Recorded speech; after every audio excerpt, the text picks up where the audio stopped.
Capítulo 54. La campaña de las Orcadia, parte 2. Centro de mando de campo de Grabalcas, antiguo ayuntamiento de Marston, 1 de septiembre de 1942. Ahora que los Grabalcas habían asegurado un enorme punto de apoyo en Barbenca, también se habían apoderado de la considerable isla de Wriggs. Aunque no era tan grande como Matilda, Barbenca o Corcesa, la isla de Wriggs otorgaba acceso a más de 4 grandes campos petroleros, 21 grandes plantaciones de caucho, 354 plantaciones medianas y más de 2170 pequeñas plantaciones de caucho, además de varias minas menores de platino y cadmio. Sobre todo, valiosas minas de fosfatos salpicaban la costa sur de Wriggs. Esto convenció al alto mando de Grabalcas de reforzar seriamente las tropas en Orcadia, con la llegada de 3 divisiones más a la isla de Listria y el establecimiento del cuartel general de campo del general Fernando Silva en Marston. Ahora, Silva había planeado una nueva operación, bajo el nombre clave de Operación Vellocino de Oro, que involucraba a más de 1200 paracaidistas, para aterrizar en la mitad sur de la isla de Matilda, especialmente en la ciudad de Norrise, que contaba con el vital campo petrolero de Corbett, junto a los otros 2 grandes campos de la cuenca de Norville y los campos de Tesarín. Los 3, si se capturaban, otorgarían a los Grabalcas una enorme cantidad de petróleo crudo. De hecho, los Grabalcas ya habían tomado varias refinerías en Barbenca. Al mismo tiempo, la recién llegada 9 división desembarcaría a 35 kilómetros al norte de Norrise y avanzaría rápidamente para apoyar a los paracaidistas, mientras que elementos de las divisiones 23 y 24 serían responsables de tomar las islas menores cercanas. El plan está listo, general, dijo el recién llegado teniente general Aníbal Voss, recuerden este nombre, lo verán más adelante. Muy bien, es hora de llevar la lucha a esos afeminados elfos, dijo Silva. Pocas horas después, formación de paracaidistas en el aire, a 12 kilómetros de Matilda. La operación Vellocino de Oro establecía que el salto se dividiría en 4 formaciones. A, B, C y D. La misión del grupo A era capturar el gran aeródromo milicial en Norrise. Los grupos B y C saltarían algo alejados de los 3 campos petroleros, y el último grupo, el D, aterrizaría en las afueras de la ciudad. Caballeros, espero que todos hayan sido informados del plan, dijo el capitán Francisco Ortiz, capitán de la una compañía, mientras empuñaba su rifle semiautomático Treadager. Lo sabemos, capitán, gritó un soldado raso. Las posibilidades de resistencia enemiga son pocas. Pero nunca subestimen a esos elfos, un arma puede matarte sin importar quién la use, advirtió Ortiz. Escuchen todos, primero debemos capturar el campo de aviación y avanzar para tomar los cuarteles enemigos y destruir sus aviones. La misión es resistir hasta que el grupo B baje después de capturar el campo petrolero de Tesarín, ordenó Ortiz. Recibido, respondieron los paracaidistas. Capitán, estamos listos para saltar, gritó el piloto desde la parte delantera. Salten. Fuera, fuera, fuera, fuera, gritó Ortiz. Los paracaidistas saltaron de los aviones y, finalmente, Ortiz saltó también. Los cañones antiaéreos miliciales abrieron fuego de inmediato, pero la mayoría de los aviones ya habían soltado a sus hombres. Solo 5 aviones fueron derribados de los 22 que componían el grupo. Aún así, la mayoría de los 440 paracaidistas aterrizaron a salvo a lo largo de la base aérea. Desde el suelo, los defensores miliciales fueron tomados por sorpresa. Aunque las patrullas de retaguardia habían detectado la formación entrante, debido a los retrasos, el enemigo ya había soltado a los paracaidistas antes de que los elfos pudieran movilizar todos sus casas. ¡Boom! Los bombarderos en picado de Grabalcas bombardearon el aeródromo, destruyendo algunos aviones miliciales en tierra, pero su incursión fue corta y se retiraron rápido. Uf, buen aterrizaje, dijo Ortiz mientras se limpiaba el sudor y se ponía en pie. Había logrado aterrizar en la hierba suave junto a la pista y podía ver a los elfos aterrorizados tratando de movilizar sus fuerzas. Ortiz sacó su silbato y lo hizo sonar, atrayendo la atención del grupo de paracaidistas. Una compañía conmigo. Reúnanse, gritó Ortiz mientras los hombres se agrupaban.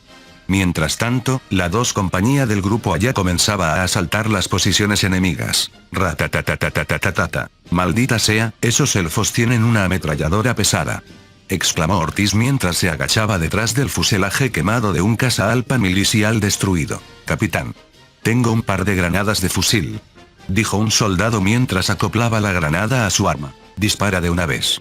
El soldado disparó la granada de fusil. Falló el tiro, pero asustó al ametrallador milicial. Ahora, Gritó Ortiz mientras disparaba su rifle, matando al ametrallador. Muévanse, muévanse, muévanse. Gritó el capitán Warwick de la 3 compañía mientras sus soldados se unían a los de Ortiz. Entonces, se escucharon silbidos. Los cazas de Grabalcas ametrallaron el suelo, aterrorizando a los defensores. Al mismo tiempo, los aviones de carga lanzaron armas más pesadas, como armas antitanque, especialmente los nuevos lanzacohetes de hombro Vampireat 41, inspirados en parte por los Panzerfaust alemanes vistos en la batalla de Aluve. Peu peu. Un soldado raso disparó a los enemigos que intentaban flanquearlos. Malditos folladores de árboles. Denles duro, muchachos.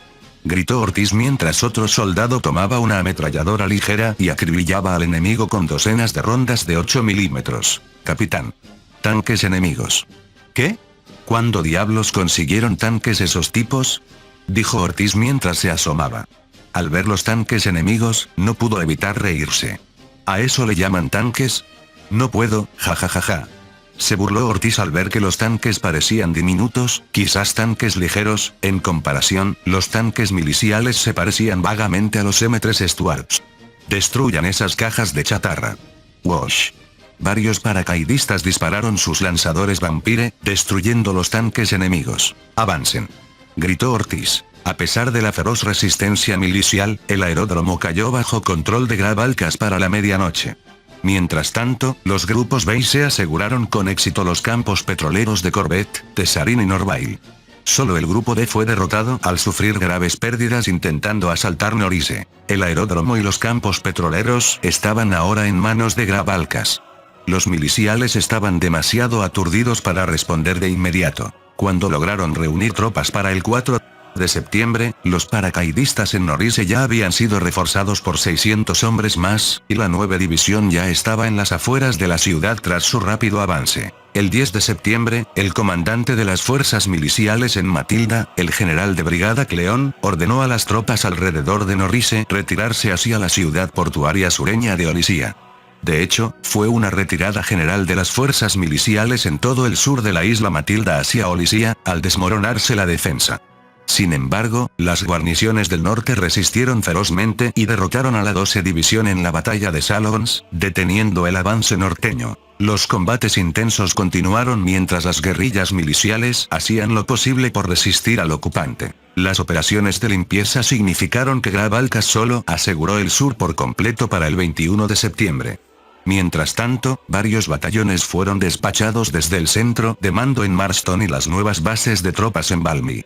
El imperio comenzó una campaña de salto de islas, lanzando ataques simultáneos en varias islas diminutas a la vez, abrumando la capacidad del enemigo para coordinarse. La isla de Corfesa y la capital colonial, la ciudad de Gustavia, están ahora bajo amenaza.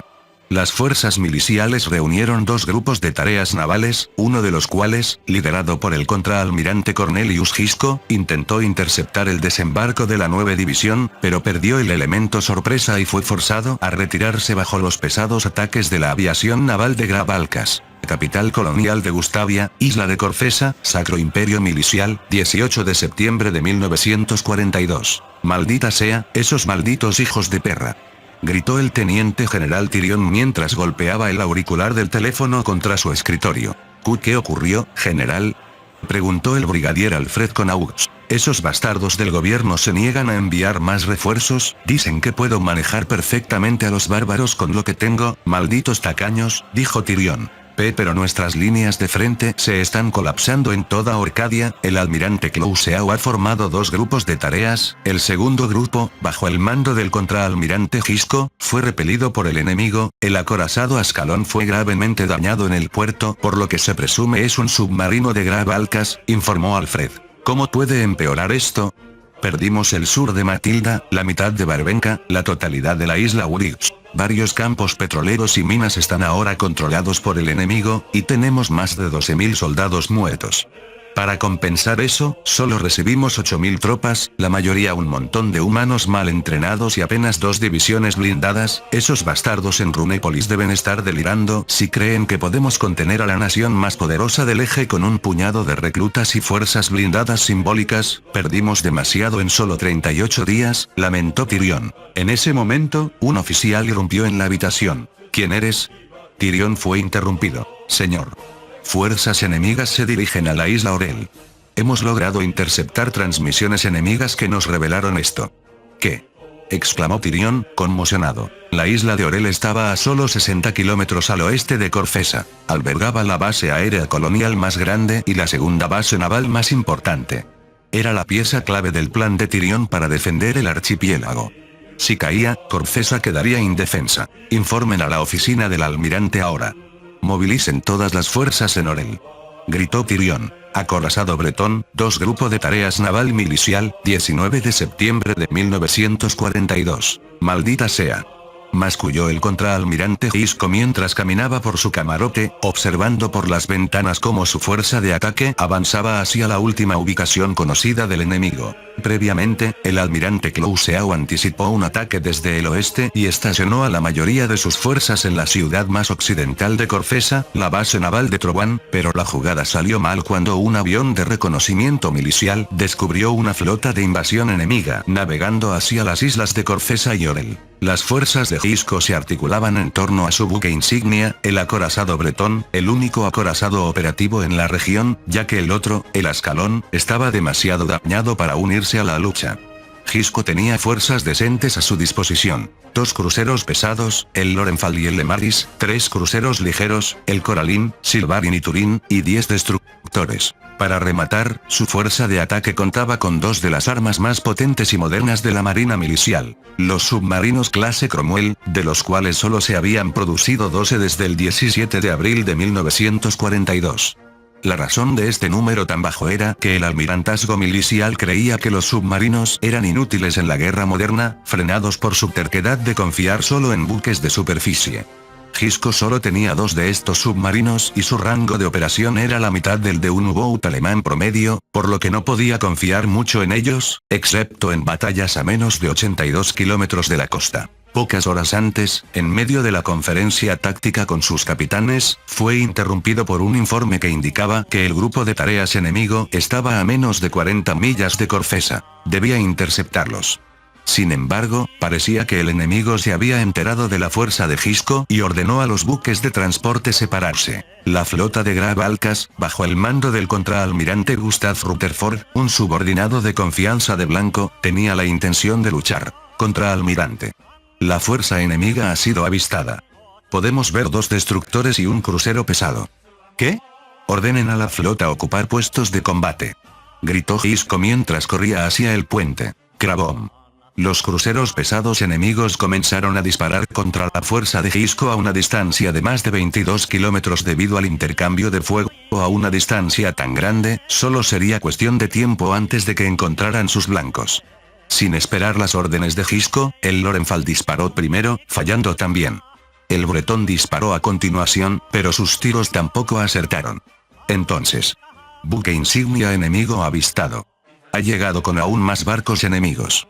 Gisco tomó sus binoculares y enfocó, el buque insignia enemigo parecía ser un crucero de batalla, el Patras, que posiblemente poseía la misma potencia de fuego, si no más, que el Bretón. Fuego. Gritó Gisco. Crabom. Los cañones de 14 pulgadas del Bretón dispararon, sobresaltando a la flota de Graf Alcas. Unos 40 minutos después, el enemigo inició el primero de muchos ataques con torpedos. Contraalmirante. Torpedos enemigos en el agua. Evádanlos. Ordenó Gisco. Los barcos esquivaron los torpedos con éxito, todos menos uno. Crabom. El destructor Marston fue alcanzado por un torpedo. El destructor, que ya cojeaba debido a problemas en el timón, explotó y comenzó a hundirse rápidamente en cuestión de minutos. Hijo de perra. Masculló Gisco. Había perdido un barco en menos de una hora de combate. Háganselo pagar. El Bretón desató una salva devastadora. Crabom. El crucero ligero enemigo García fue impactado por 2 proyectiles, dañando gravemente el timón, sus cañones principales y destruyendo parte de la torre de mando. ¡Hurra! Gritaron algunos marineros al ver al García retirarse cojeando. ¡Bum! La alegría duró poco, hasta que el crucero ligero Silvarin fue alcanzado por 3 proyectiles, causando una explosión en su caldera. El barco no se hundió, pero su velocidad se redujo y más de 14 hombres murieron por la explosión. En consecuencia, Gisco tuvo que ordenar al Silvarin regresar a la isla Orel. Mientras el Silvarin se retiraba, la batalla continuó. El intercambio de fuego duró otros 34 minutos, hasta que Gustav ordenó a 5 de sus destructores lanzar un ataque repentino con torpedos contra la línea de destructores enemiga. Los miliciales quedaron atrapados en un fuego cruzado. Jaja. Tomen esto, malditos bastardos. Exclamó Gisco al ver al enemigo siendo hostigado por sus destructores. Un momento, ese destructor no se está alejando demasiado de nuestra formación. Espera, ¿qué? ¿Qué destructor es ese? Ordenen que regrese ahora mismo. Gisco se puso en pie, había dado órdenes estrictas de no romper la formación, si quedaban expuestos, cada barco sería cazado uno por uno. Hemos identificado al destructor como el Electra, transmitiendo órdenes. Retiren a ese maldito destructor. Ahora. Pero antes de que pudiera hacerlo, 3 torpedos enemigos impactaron en el Electra, hundiéndolo también en cuestión de minutos. Resultó que el comandante del Electra estaba sediento de gloria y quería hacerse un nombre, lo que terminó en desastre. Gisco estaba harto de esto. Suficiente, nuevas órdenes. Rompamos el contacto con el enemigo y naveguen hacia el sur. Podemos interceptar su convoy de invasión. Gritó Gisco. Hagan una retirada combatiendo. Siguiendo sus órdenes, su fuerza, bajo el fuego de cobertura de su buque insignia y 2 cruceros pesados, viró y navegó hacia el sur. Gustav asumió que el enemigo se dirigía al sur para lamerse las heridas. Estaba equivocado. Giren la flota hacia el noreste, ahora. Podemos atrapar a su fuerza de desembarco. Ordenó Gisco. El repentino giro de la flota fue detectado por un hidroavión del crucero de batalla Patras, y Gustav se vio obligado a reagrupar sus fuerzas en menos de 10 minutos, un proceso complicado por el hecho de que el Patras tuvo que permanecer estacionario un tiempo para recuperar su aeronave. Las 2 flotas entraron en contacto y cruzaron fuego a menudo, pero la flota de Gisco viró hacia el este, intentando una carrera hacia el sur para atrapar a la flota de invasión, aunque en vano. Alrededor de las 19:32 horas, el comandante William Tasman, del Tercer Escuadrón de Destructores, o lo que quedaba de él tras el hundimiento del Marston y el Electra, solicitó retirarse citando escasez de combustible y problemas mecánicos en sus calderas mágicas. Gisco no tuvo más remedio que permitirlo. A las 20:02 horas, el destructor Lysander chocó con una mina errante, fue envuelto por una explosión y se hundió rápidamente, causando un caos temporal en la flota de Gisco. Ahora, a Gisco solo le quedaban un acorazado, 2 cruceros pesados, 2 cruceros ligeros y apenas 5 destructores. Había perdido 6 barcos sin infligir mucho daño a la flota enemiga. Almirante. El enemigo ha sido avistado. Todos a sus puestos de combate. Gritó Gisco. El enemigo ahora parecía más grande que nunca. La flota de Gisco reportaba escasez de municiones y posibles faltas de combustible, pero si no intentaban interceptarlos, Corcesa quedaría abierta. Gisco estaba decidido a no rendirse tan fácilmente. El bretón giró sus torretas hacia el crucero pesado enemigo que tenía delante. ¡Fuego! Gritó Gisco mientras el acorazado desataba una salva atronadora. ¡Crabom! La salva encontró su marca, devastando al crucero enemigo lo suficiente como para obligarlo a retirarse. Los otros cruceros de la Marina Milicial intentaron reagruparse y lanzar su ataque contra la flota de Graf Alcas, pero fueron abrumados por los destructores enemigos. Pero entonces... ¡Cuidado, un torpedo! Gritó Gisco mientras un proyectil impactaba en el Lemaris, inutilizando su timón y convirtiéndolo en un blanco fácil. ¡Cubran al Lemaris!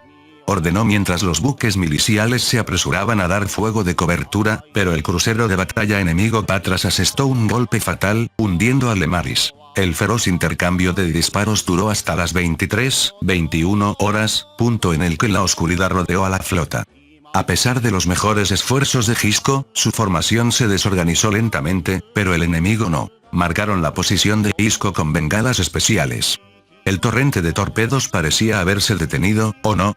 Maldita sea, tenemos que reagruparnos ahora, si mantenemos el ataque, estamos condenados al fracaso en esta oscuridad, ordenen a la flota retirarse, dijo Gisco. ¿Pero qué hay de los torpe?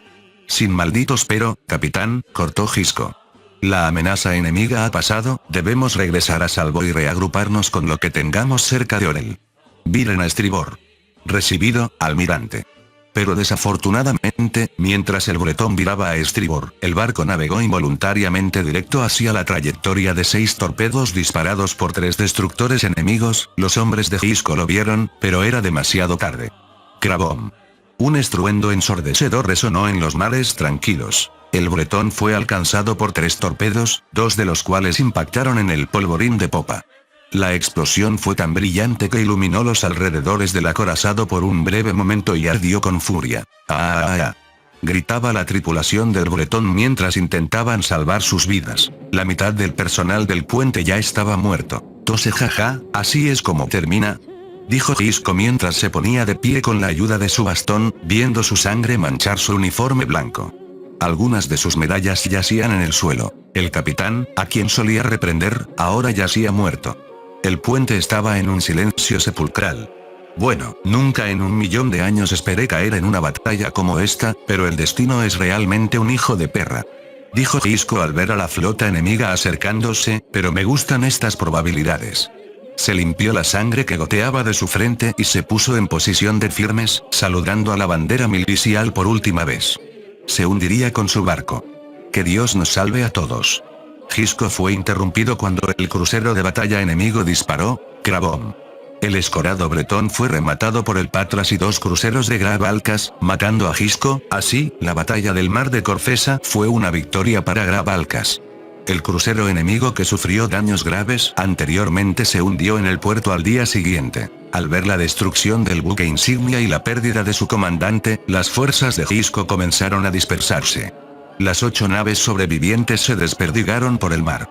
El Lorenfall y el Coraline intentarían escapar de Corfesa al día siguiente, pero ambos terminaron hundidos por la aviación enemiga. 3 destructores supervivientes terminaron rodeados en la bahía de Vasco y fueron destruidos 2 días después.